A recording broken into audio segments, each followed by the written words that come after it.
Let me just very quickly summarize what you have just seen. It's really important that you choose the right scenario trigger. Sometimes it makes more sense to use uneven triggers. Sometimes, especially when you're pushing a specific segment to the audience, it makes more sense to use the time trigger. So really think about the logic of the use case and choose the right one for you. Always include the conditions, checking for the matching IDs and for the consents.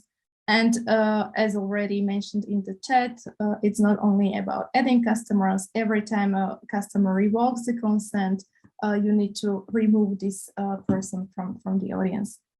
And again, please only add customers who have not been added before, or maybe they were added, then they were removed because they were no longer meeting the criteria.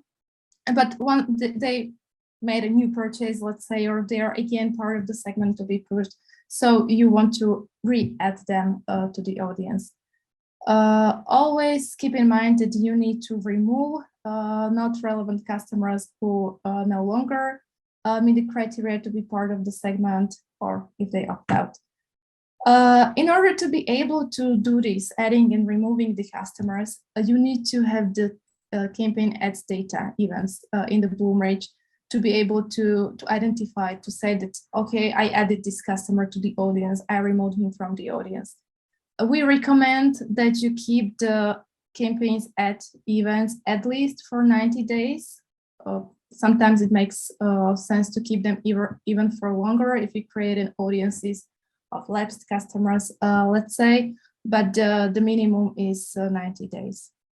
There is one more option, how to remove non-relevant customers from the audiences. However, this one needs to be set up directly in Google Ads or Facebook Ads Manager.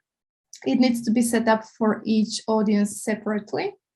So it's possible to configure membership duration. Let's say if you create an audience of recent purchasers, everyone who made a purchase in the last 7 days, you just set the membership duration to 7 days, and on the 8th day, the customer is automatically removed from the audience. If you're running like 300 audiences and you imagine that you would need to set this up manually for each one of them, it might be quite a manual and time-consuming work, but it's an option and you can consider it.